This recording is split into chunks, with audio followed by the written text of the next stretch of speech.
Hello everyone, it's D to the B, and I'm back with Cyberworld after a week of not reviewing it. And also, originally I was going to do a double review of this, but apparently Hasbro decided, hey, let's not release the episode. So it's strange how I say I'm taking a break from the show, doing a double review, and then Hasbro doesn't release the episode for a week. Which, hey, it worked for me. And then second of all, this being released on Wednesday instead of Saturday like the other episodes. Now, a friend of mine did describe it could have been a release issue, but I strongly disagree with that because if it was a release issue, I think Hasbro would have taken it down much faster, or taken it down at all. It's still up on YouTube, so I don't think it was an accident. They just changed the date out of nowhere, and I don't know why they changed the date. But I am here to inform that this episode, of course, as usual, is terrible. And this review is going to be kinda big. There's a lot of stuff on it. So why don't we begin the episode first? So the episode opens up with the desert where Scorponok is guarding the shuttle. Then Lita, Optimus, Grimlock, and Bumblebee are in the desert attacking Scorponok, or about to attack Scorponok. Okay, so your guys' plan was to attack Scorponok with no proper plan. So, this was Bumblebee's strike. This is what you get, Optimus, for putting Bumblebee in the lead of this. It wouldn't surprise me if the meeting went like, oh, B, what do we do? I got it. We absolutely attack the Scorponok without any plan whatsoever.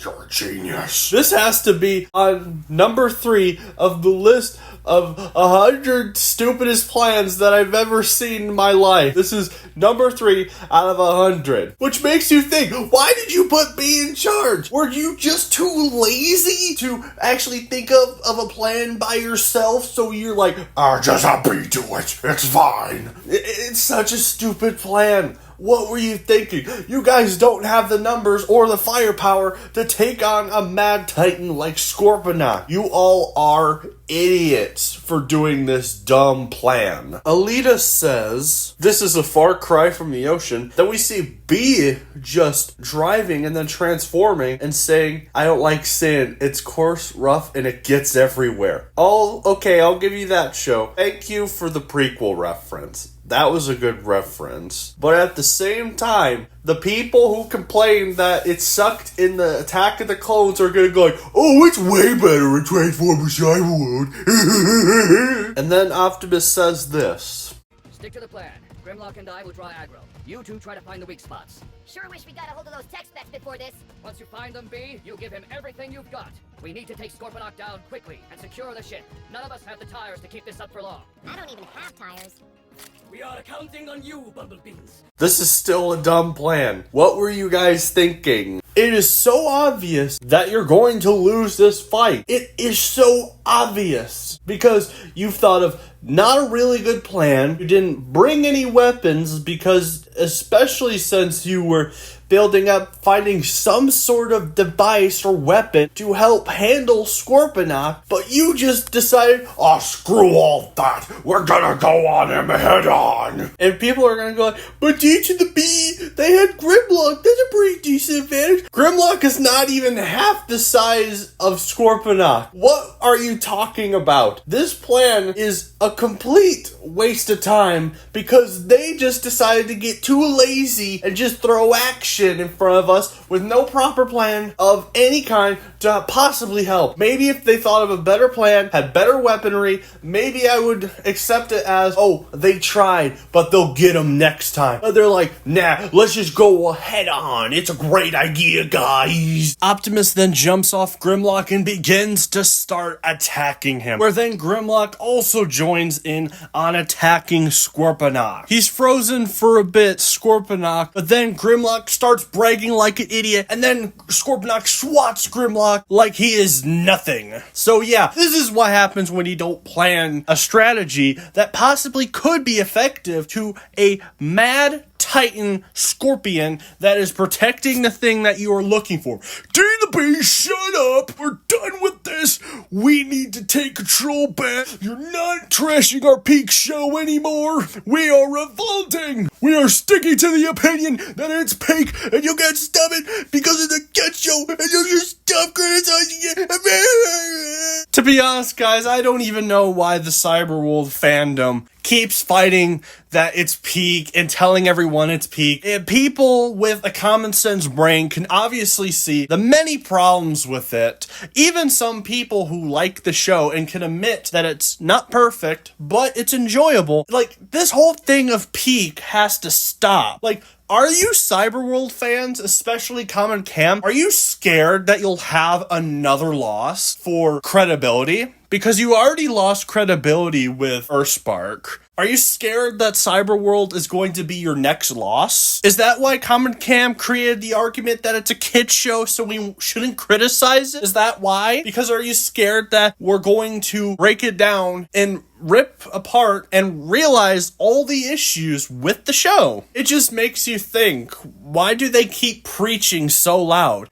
Like, why do they keep saying it's peak? It's an annoying thing that I've noticed lately. Just something comes out that isn't horrible or has their messaging, they'll just go like, oh, it's peak, guys, even though it could be average or horrible. It's a stupid strategy they keep doing, and we need to keep brushing them off every time they say it and actually hold their words to accountability. But anyway, Grimlock laughs it off and starts firing at Scorponok, and B then says, this guy's tanky, we're barely tickling him. Maybe it's you should have thought of a better plan with better weaponry, B. Then Optimus says, keep fighting until we can find an opening, and don't give him a chance to fight back. Then Scorponok then swings at Grimlock, or I don't remember who it was, and then Scorponok activates his cannons and starts firing at all the Autobots, where then they begin to gather together, and Optimus is like, be careful, as Scorponok starts digging into the ground,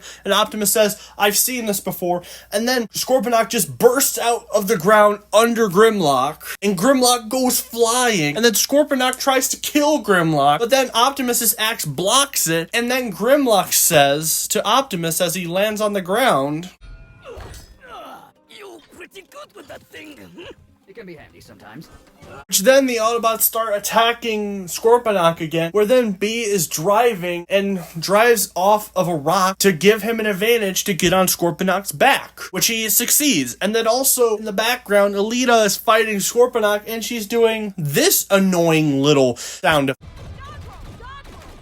Yeah, this wasn't funny. This was annoying. I don't care if it's a reference to video game characters making weird noises as they move around. It is annoying. And then even dumb Bumblebee realizes that Girl Boss Alita is completely useless and says to Girl Boss Alita, hey, can you try hitting something? It would actually be useful. If dumb Bumblebee can figure it out and call out the obvious, then why...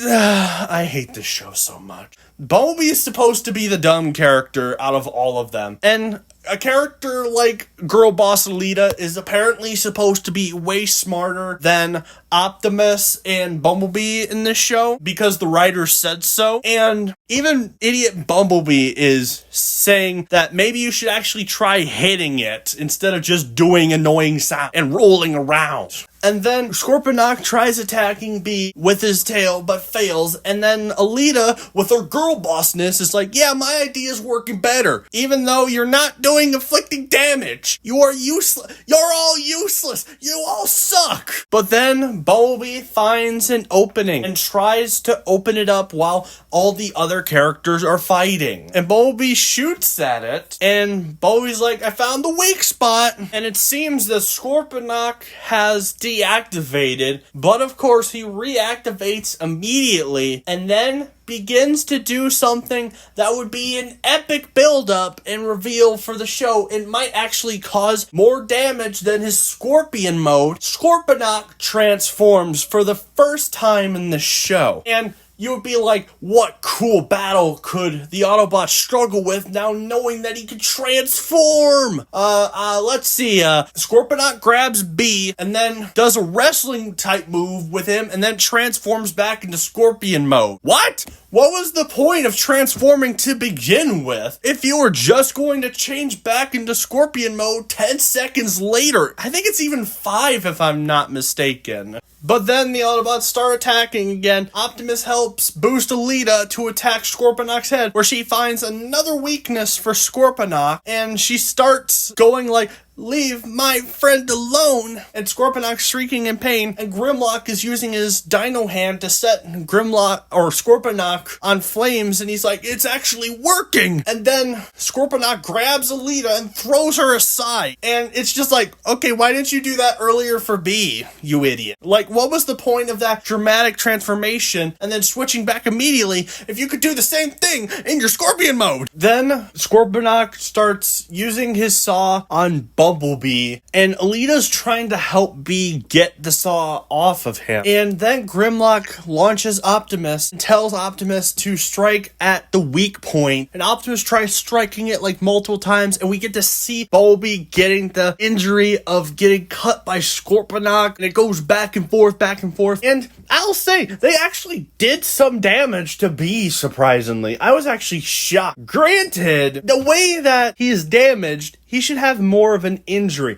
D to B, that's too violent for a kid's show. This is fine. Dude, they're metal. A little tiny cut, the car front, which is his chest, is not that big of a deal. They're metal. And also, Transformers has gotten away with much violenter things and managed to keep a PG or PG-13 rating, so I don't want to hear it. But then, once they manage to get Scorponok's saw off of Bumblebee, the Autobots decide to retreat under Optimus's orders, and then Grimlock just launches his dino hand, which just transforms into a little ride and helps B and Alita and all the others escape, mostly B because of his injuries where he can barely walk. Now, there's a question. Grimlock's hand could do this? Like, how? And why is this actually not a feature of the toy? I think if kids saw this, I'm like, wow, I can't wait to do that hand thing. Doesn't work. This is a scam. Which makes you think, knowing what the toy looks like and the ability it has, mostly the mech mode for Grimlock, I'm wondering if Grimlock will actually do that in this show. I'm wondering. They'll probably do it at some point, but let's continue on. We transition to the forest where then Grimlock and Optimus start arguing, and ew,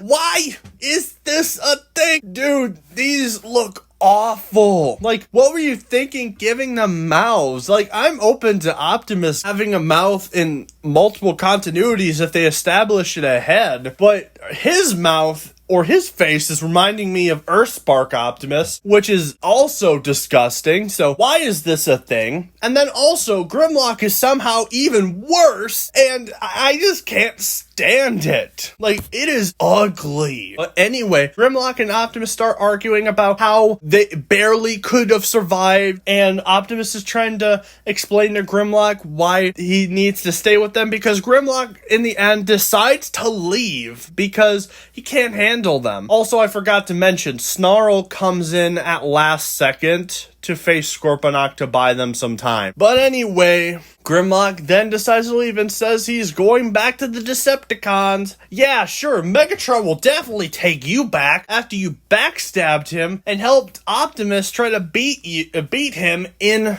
the obstacle course. Yeah, Megatron's totally gonna take you back, Grimlock. It's totally gonna happen. And, yeah, I doubt what Grimlock said is true because I'm guessing they're going to reunite at some point. And yeah, that's how the episode ends. Oh my gosh. What a stupid, pointless, trash episode. This episode was awful. I did not like this episode. This might actually be the worst episode of the show. And, oh, there's more to talk about it, even though the review. Now, I have some good/bad news depending on who you ask. We have tweets! We have tweets to read. And I can see all the people who are getting upset because I'm bringing tweets back. because I haven't done it in a while and want me to be nice, I'm going to say it's not completely bad. There are some actually good tweets for Cyberworld this time. I'm actually surprised with some of the good tweets that they managed to put out talking about the most recent thing that they've added to Transformer Cyberworld, and that's their mouths. So it's interesting. It's a mix of good and bad. But why don't we begin with the tweets? All right, we got the first tweet here. We're gonna start with Grimlock because he's the one where I'm actually proud of some people on Twitter for calling this out. Let's start with the first Grimlock tweet. It says, Grimlock having a mouth was not on my Cyberworld bingo card. Yeah, you and me both. Alright, here's the next one. New Cyberworld episode good, but I icky giggled when it cut to Grimlock and Prime with mouths all of a sudden, with crying emojis. I mean, I don't agree with you with the episode being good. I think the episode's a train wreck, but I will agree. The mouths are the worst part of the episode. Don't like this. The mask stayed on during. Okay, yeah, that grammar is terrible. So I agree with the point, but yeah, that grammar could have been made way, way better. And we got this tweet right here. And, oh, I still prefer the mouth. It can't work. I just don't like Grimlock with a normal mouth. He looks better with a sharp, monstrous teeth like that IDW faceplate Transformers animated Grimlock. And I actually do kind of agree. He looks better with sharp teeth at least. If you're going to introduce a mouth for Grimlock, at least show sharp teeth. So I am proud of some of the Cyberworld fans when it comes to Grimlock. But a lot of them lose my respect when it comes to Optimus. Optimus is a whole nother story. Let's start. Oh my god, Optimus has a baby face! Goodness, not again. So Grimlock and Optimus have mouths. Optimus is hot, but Grimlock, I also like the two are odds with the leadership. They're always interesting to see. Yeah, sure, buddy. Sure. Too young. Actually, yeah, I agree with this. Hello, gorgeous. Oh my gosh. Guys, why? No, he's hot. Yeah, just a SpongeBob meme. Beautiful little Prime. No. Gives me Earthspark vibes. I hate this face. And I'm open to Optimus having a mouth unlike a lot of other people. This is a great example of Optimus shouldn't have a mouth. It's a great example. I remember when people complained when Rise of the Beast Optimus had a mouth added to him because Bumblebee appeared to just have the faceplate. And they did the same thing where they have you perceive that he has just a faceplate and then later it's revealed, oh, he actually has a mouth. Yeah. Where are the people outraged that Optimus has a... Oh my god. I don't really find a problem with that one. Okay, so I agree with most of the people with Grimlock. His mouth looks awful. Then they start simping for Optimus. Like, why do all Cyberworld fans go like, ooh, Optimus? I don't know. Get him out of here! I just don't understand these fans. And at the end of the day, I'm still reviewing this. I'm going to continue exposing it, and I'll actually shout out if there's actually a good episode in Cyberworld. Don't worry, the tweets are probably not going to come back for a while once again. I know some people are going to get upset, but we do it for a reason. To expose who these people are. And show, even if you brought some criticism, they'll never listen. That is the point I'm trying to get across. Of course, some people won't agree with that approach. That's fine. We don't have to all agree on everything. And it's probably going to be a while until the tweets come back. So yeah, we're probably going to be good for a while. But anyway, always criticize and rise up.